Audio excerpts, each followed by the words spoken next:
Hi everyone, welcome back. Tonight we're going to be reading Chapter 2 of The Great Gatsby by F. Scott Fitzgerald. Let's get to the page.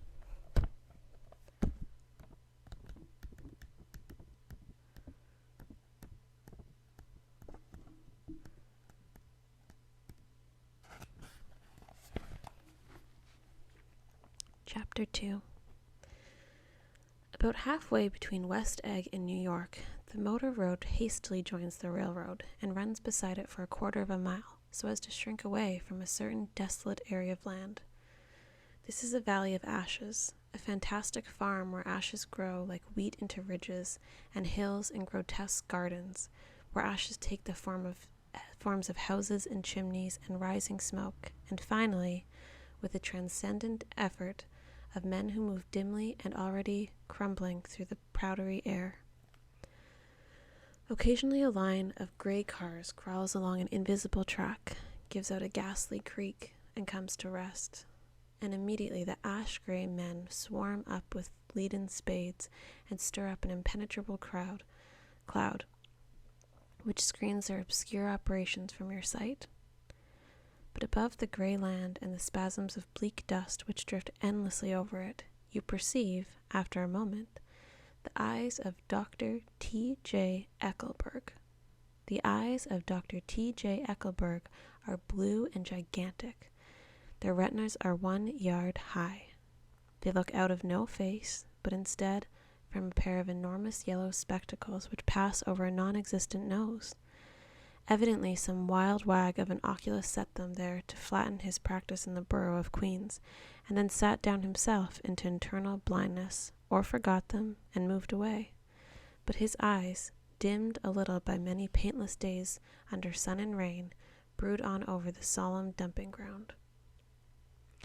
The Valley of Ashes is bounded on one side by a small foul river, and when the drawbridge is up to let barges through, the passengers on waiting trains can stare at the dismal scene for as long as half an hour.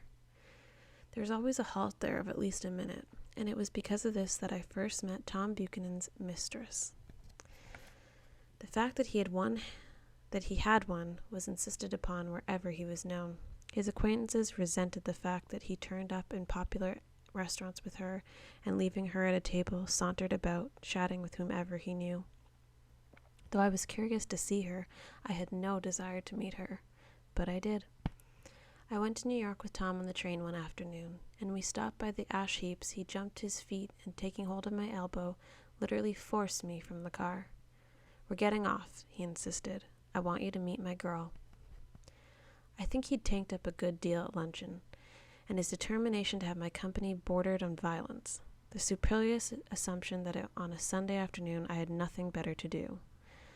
I followed him over a low, whitewashed railroad fence, and we walked back 100 yards along the door under Dr. Eckelberg's persistent stare. The only building in sight was a small block of yellow brick sitting on the edge of the wasteland, a sort of compact Main Street ministering to it, and contagious to absolutely nothing. One of the 3 shops it contained was for rent, and another was an all-night restaurant, approached by a trail of ashes. The third was a garage, repairs. George B. Wilson, cars bought and sold, and I followed Tom inside. The interior was unprosperous and bare. The only car visible was the dust-covered wreck of a Ford which crouched in a dim corner. It had occurred to me that this shadow of a garage must be a blind, and that some sumptuous and romantic apartments were concealed overhead, when the proprietor himself appeared in the door of an office, wiping his hands on a piece of waste. He was a blond, spiritless man, anemic and faintly handsome.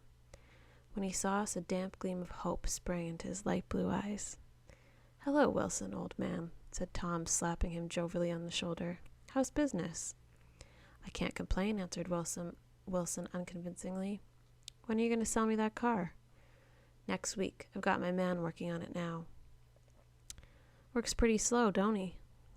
"No, he doesn't," said Tom coldly. "And if you feel that way about it, maybe I'd better sell it somewhere else after all." "I didn't mean that," explained Tom quickly. "I just meant—" His voice faded off, and Tom glanced impatiently around the garage. Then I heard footsteps on the stairs, and in a moment the thickish figure of a woman blocked out the light from the office door. She was in the middle 30s and faintly stout, but she carried her surplus flesh sensuously as some women can. Her face, above a spotted dress of dark blue creme de chine, contained no facet or gleam of beauty, but there was an immediately perceptible vitality about her, as if the nerves of her body were continually smoldering. She smiled slowly and walked through her husband as if he were a ghost, shook hands with Tom, looking him flush in the eye. Then she wet her lips, and without turning around, spoke to her husband in a soft, coarse voice. "Get some chairs, why don't you? So somebody can sit down." "Oh, sure," agreed Wilson hurriedly, and went toward the little office, mingling immediately with the cement color of the walls. A white ashen dust veiled his dark suit and his pale hair as it veiled everything in the vicinity, except his wife, who moved closer to Tom. "I want to see you," said Tom intently. "Get on the next train." "All right. I'll meet you by the newsstand on the lower level." She nodded and moved away from him just as George Wilson emerged with 2 chairs from his office door. We waited for her down the road and out of sight. It was a few days before the 4th of July, and a gray, scrawny Italian child was setting torpedoes in a row along the railroad track. "Terrible place, isn't it?" said Tom, exchanging a frown with Dr. Eckelberg. "Awful. It does her good to get away. Doesn't her husband object? Wilson? He thinks she goes to see her sister in New York. He's so dumb he doesn't know he's alive." So Tom Buchanan and his girl and I went up together to New York. Or not quite together, for Mrs. Wilson sat discreetly in another car. Tom deferred that much to the sensibilities of those East-Eggers who might be on the train. She had changed her dress to a brown-figured muslin, which stretched tightly over her rather wide hips, as Tom helped her to the platform in New York.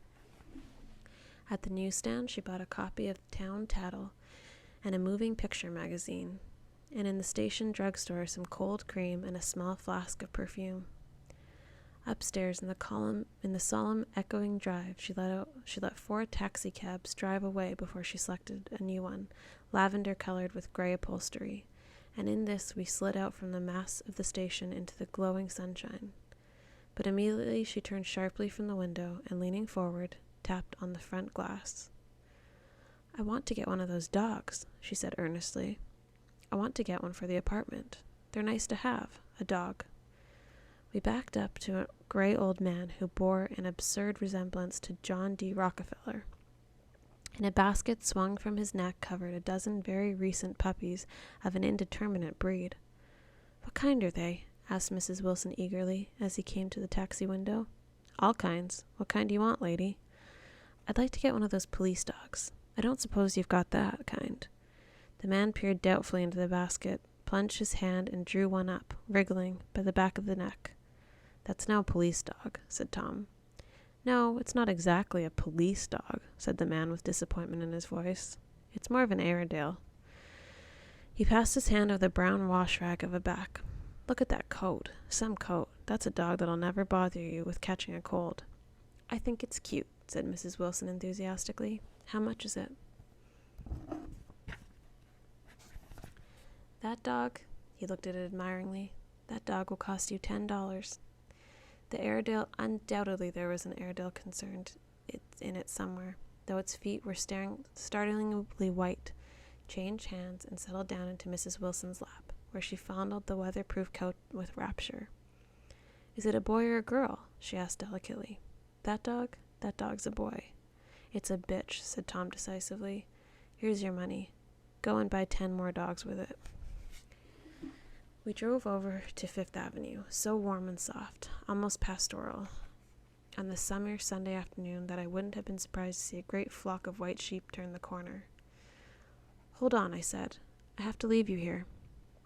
"No, you don't," interposed Tom quickly. "Myrtle will be hurt if you don't come up to the apartment. Won't you, Myrtle?"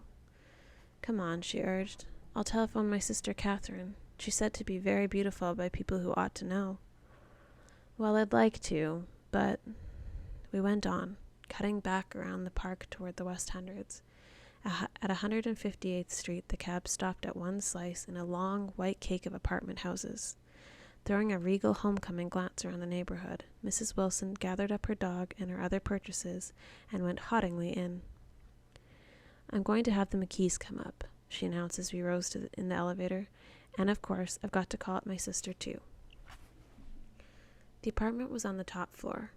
A small living room, a small dining room, a small bedroom, and a bath.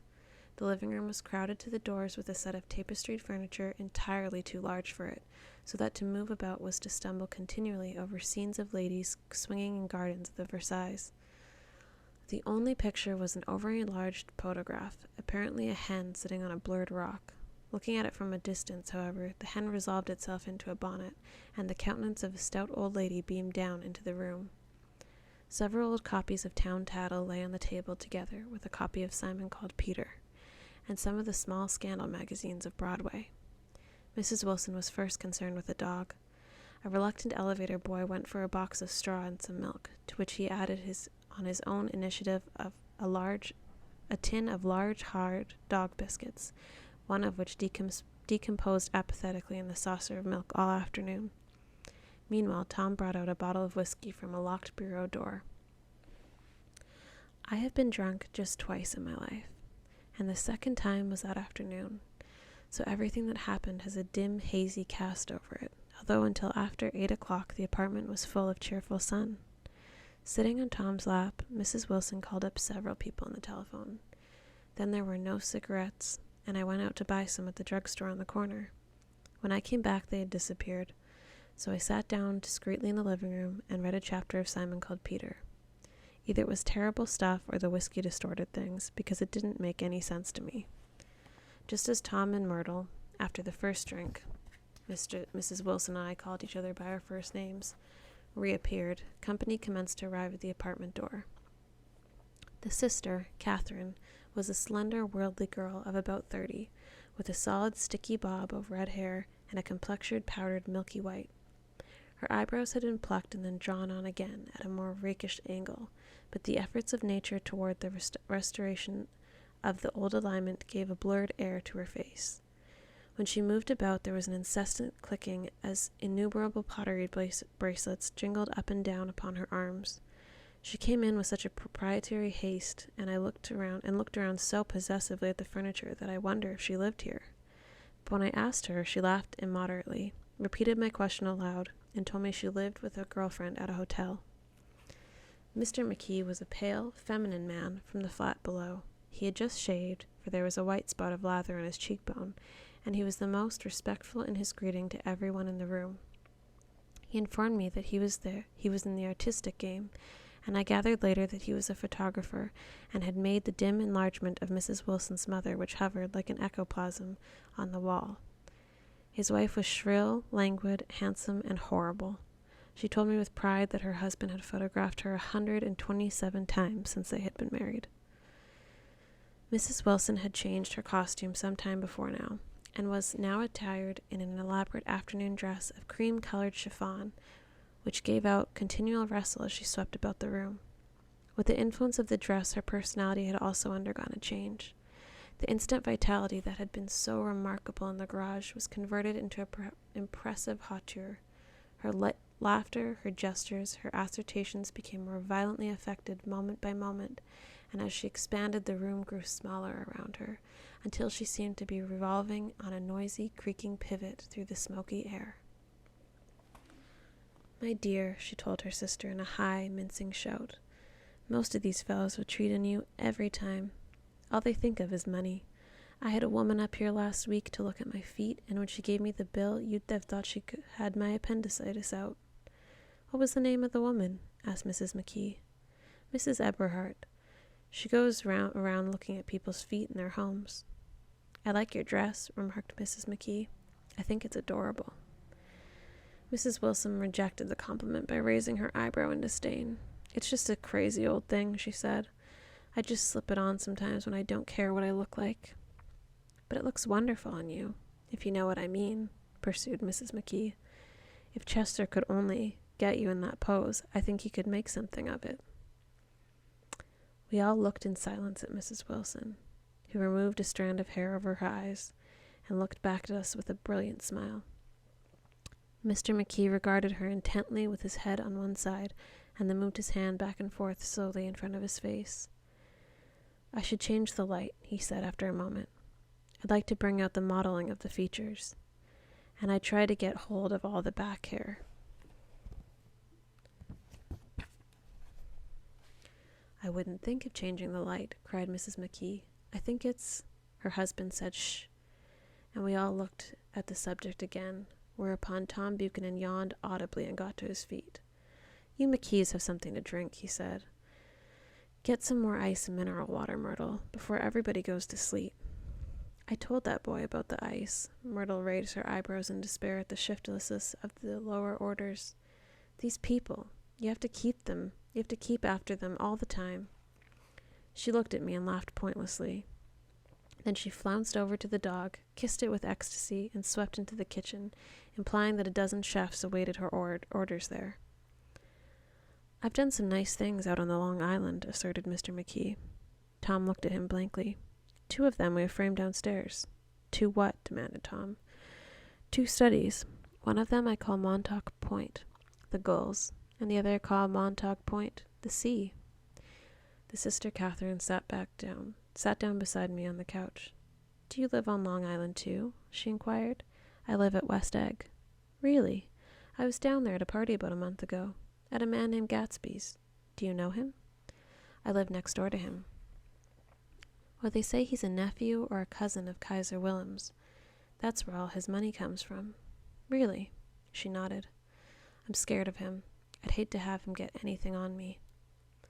This absorbing information about my neighbor was interrupted by Mrs. McKee's pointing suddenly at Catherine. "Chester, you could do something with her," she broke out.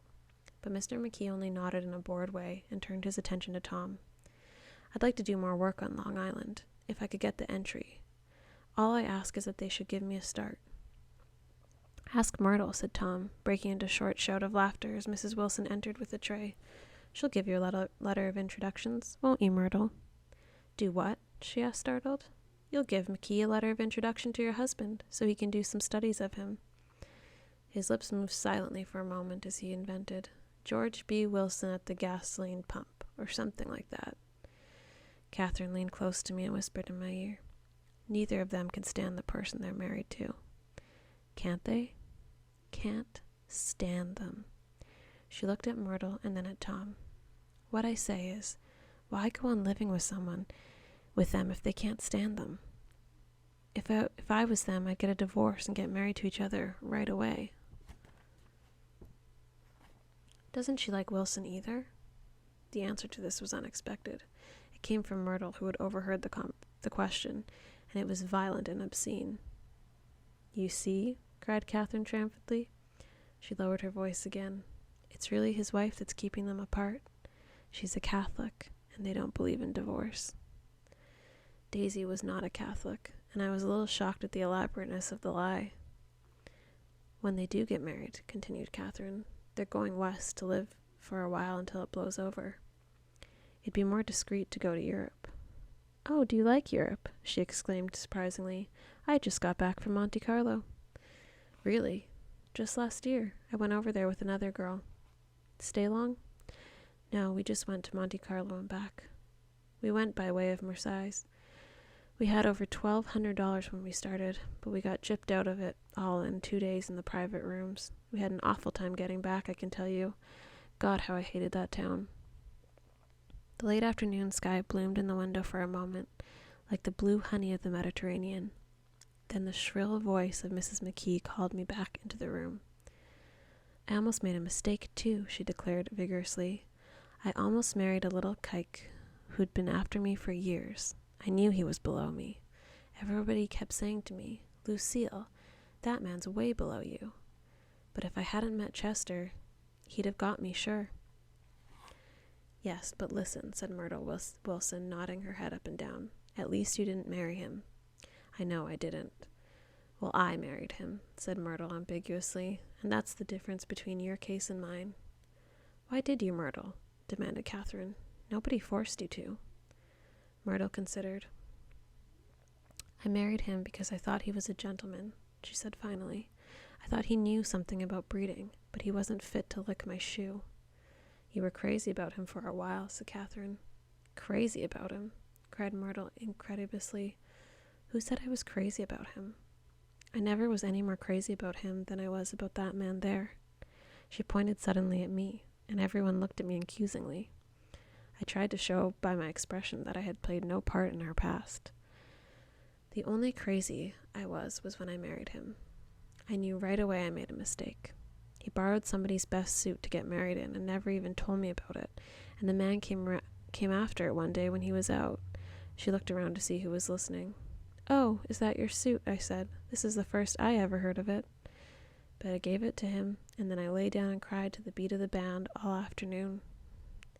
She really ought to get away from him, resumed Catherine to me. They've been living over that garage for 11 years, and Tom's the first sweetie she ever had. The bottle of whiskey, the second one, was now in constant demand by all present, excepting Catherine, who felt just as good on nothing at all. Tom rang for the janitor and sent him for some celebrated sandwiches, which were a complete supper in themselves. I wanted to get out and walk eastward toward the park through the soft twilight, but each time I tried to go I became entangled in some wild, strident argument which pulled me back, as if with ropes, into my chair. Yet high over the city our line of yellow windows must have contributed to their share of human secrecy to the casual watcher in the darkening streets. And I was him too, looking up and wondering. I was within and without, simultaneously enchanted and repelled by the inexhaustible variety of life. Myrtle pulled her chair close to mine, and suddenly her warm breath poured over me to the story of her first meeting with Tom. It was on the two little seats facing each other that are always the last ones left on the train. I was going up to New York to see my sister and spend the night. He had on a dress suit and patent leather shoes, and I couldn't keep my eyes off him, but every time he looked at me I had to pretend to be looking at the advertisement over his head. When we came into the station he was next to me, and his white shirt front pressed against my arm, and so I told him I'd have to call a policeman, but he knew I lied. I was so excited that when I got into a taxi with him, I didn't know I wasn't getting into a subway train. All I kept thinking about over and over was, "You can't live forever. You can't live forever." She turned to Mrs. McKee, and the room rang full of her artificial laughter. "My dear," she cried, "I'm going to give you this dress as soon as I'm through with it. And I've got to get another one tomorrow. I'm going to make a list of all the things I've got to get. A massage and a wave and a collar for the dog and one of those cute little ashtrays where you touch a spring and a wreath with a black silk bow for Mother's grave that'll last all summer. I gotta write down a list so I won't forget all the things I've got to do." It was 9 o'clock. Almost immediately afterward, I looked at my watch and found it was 10.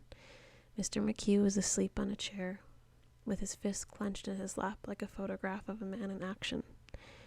Taking up my handkerchief, I wiped from his cheek the remnants of a spot of dried lather that had worried me all afternoon. The little dog was sitting on the table looking with blind eyes through the smoke, and from time to time groaning faintly. People disappeared, reappeared, made plans to go somewhere, and then lost each other, searched for each other, found each other a few feet away.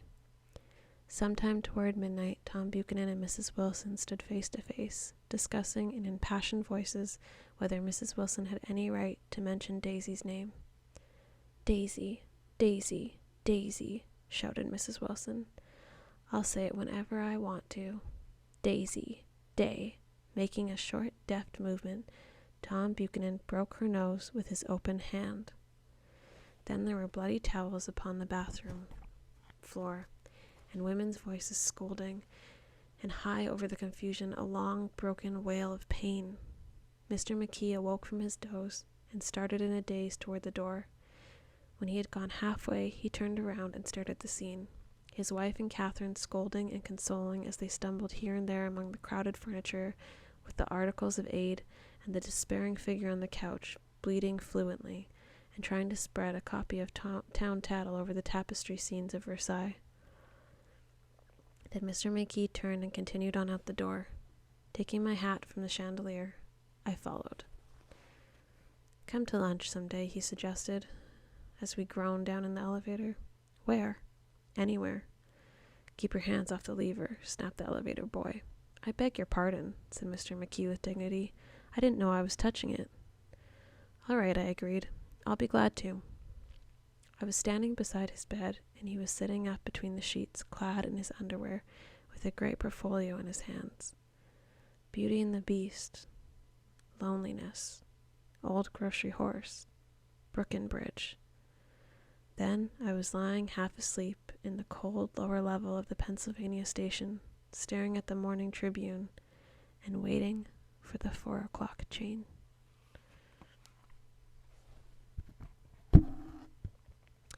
Thanks for joining me. I hope you come back for Chapter 3.